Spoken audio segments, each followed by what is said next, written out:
এক ফ্যামিলিতে 4 জন 5 জন 10 জন পর্যন্ত আছে, কিন্তু কারোর সাথে কারো মুখটা মিলে। এই দুনিয়াতে কত হাজার কোটি মানুষ আছে, কারোর সাথে কারো মিলে? আল্লাহ বলছেন এইটা হলো আমার ক্ষমতা।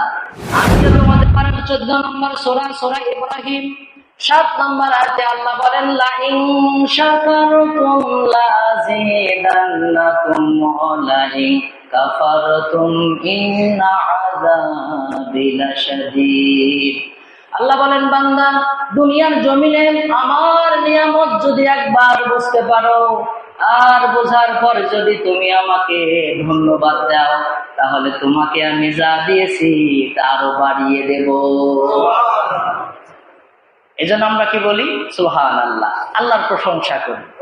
রাসূলুল্লাহ সাল্লাল্লাহু আলাইহি ওয়াসাল্লাম বলেন, সহিহ মুসলিমের 1ম খণ্ড 2 নম্বর অধ্যায় কিতাবুত তাহারাত, এই অধ্যায়ের 422 নম্বর হাদিস, বিশ্বনবী সাল্লাল্লাহু আলাইহি ওয়াসাল্লাম বলেন, সুবহানাল্লাহি ওয়ালহামদুলিল্লাহি তামলানি আও তামলাউ মা বাইনাস সামাওয়াতি ওয়াল আরদ। কোন বান্দা আল্লাহর যদি কোনো জিনিস বোঝার পর একবার বলে সুবহানাল্লাহ, অথবা যদি বলে আলহামদুলিল্লাহ, আসমান আর জমিনের মধ্যে যা ফাঁকা জায়গা দেখা যায় আল্লাহ নেকি দিয়ে ভরিয়ে দেন। বুঝতে পারছেন? আপনি একবার সুবহানাল্লাহ বলবেন, আর আসমান আর জমিনের মাঝে যা ফাঁকা আছে আল্লাহ সব নেকি দিয়ে ভরিয়ে দিবেন। এজন্য আমার ভাইয়েরা, যারা মসজিদে আসছি আমরা কার ইবাদত করার জন্য? কেন ইবাদত করবেন? আল্লাহ এই জন্য করবেন যে আল্লাহ রাব্বুল আলামিন বলেন 27 নম্বর পারার 51 নম্বর সূরা, সূরা জারিয়াত আয়াত নম্বর 56, আল্লাহ রাব্বুল আলামিন জানান, ওমা খালাকতুল জিন্না ওয়াল ইনসা ইল্লা লিয়াবুদুন।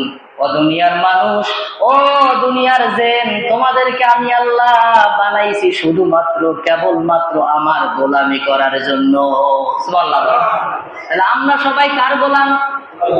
আমাদের যারা বাপ, যারা দাদা, পূর্বপুরুষ ছিলেন তারা কার গোলাম? ওই আল্লাহ রাব্বুল আলামিনের জন্য কোরআনে বলছেন 1ম নম্বর পারার 2 নম্বর সূরা, সূরা আল বাকারার 21 নম্বর আয়াতে আল্লাহ বলেন, ইয়া আইয়ুহান নাসু উবুদু রাব্বাকুমুল্লাযী খালাকাকুম ওয়াল্লাযীনা মিন ক্বাবলিকুম লাআল্লাকুম তাত্তাকুন।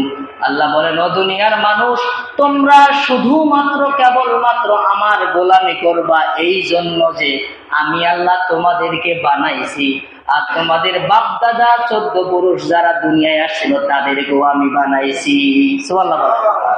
তাহলে আমাদেরকে কে বানালেন? আর আমাদের আগে যারা দুনিয়ায় আসে তাদেরকেও বানাইছেন। এই জন্য আল্লাহ বলছেন গোলামি আমার হবে, এই বডিটা অন্য কেউ বানায় নাই, আমি আল্লাহ বানাইছি। আল্লাহ রাব্বুল আলামিন বলেন, বান্দা ভালো করে নিজের দিকে তাকাই দেখো, তোমার এই শরীরটা অন্য কেউ বানানোর ক্ষমতা রাখে না, শুধুমাত্র কেবলমাত্র তোমার রব পারেন। তার একটা সুন্দর তথ্য আল্লাহ রাব্বুল আলামিন কুরআনুল কারীমের মধ্যে দিয়েছেন। 3 নম্বর পারার 3 নম্বর সূরা, সূরা আল ইমরানের 6 নম্বর আয়াতে আল্লাহ বলেন, ওয়াল্লাযী ইউসাউইরুকুম ফিল আরহামি কাইফা ইয়াশাউ।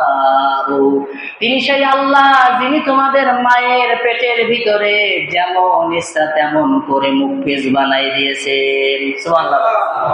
যত মানুষ এখানে আছে কারোর সাথে কারো মুখের মিল আছে? আল্লাহ বলছেন যদি ক্ষমতা কারো থাকে তো দেখাতে বলো, একটা ফেস বানাই। বানাক না, যদি মানুষের ক্ষমতা থাকে এরকম করে মুখ আর একটা বানা, পারবে কেউ? এক ফ্যামিলিতে 4 জন 5 জন 10 জন পর্যন্ত আছে, কিন্তু কারোর সাথে কারো মুখটা মিলে। এই দুনিয়াতে কত হাজার কোটি মানুষ আছে, কারোর সাথে কারো মিলে?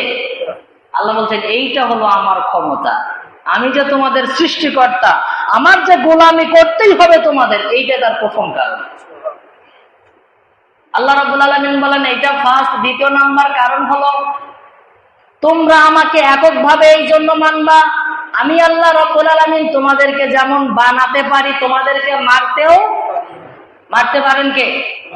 এজন্য আল্লাহ রাব্বুল আলামিন কোরআনে বলছেন 4 নম্বর পারার 3 নম্বর সূরা, সূরা আল ইমরান, এই সূরার 185 নম্বর আয়াতের সূচনা লগ্নে আল্লাহ বলেন, কুল্লু নাফসিন যায়িকাতুল মাউত, প্রত্যেক যাদের প্রাণ আছে তাদের মরণ আছে না নাই? আপনি জীবন নিয়ে আছেন মানে আপনার মরণ হবেই। আল্লাহ রাব্বুল আলামিন আরো ক্লিয়ার করে বলেন, শুধু মরণ হবে এমনটা না, এই ক্ষমতাটাও আমার। কোন দিন তুমি মরবা, কতদিন তুমি বাঁচবা, এটা কেউ নির্ধারণ করে না, করেন কে?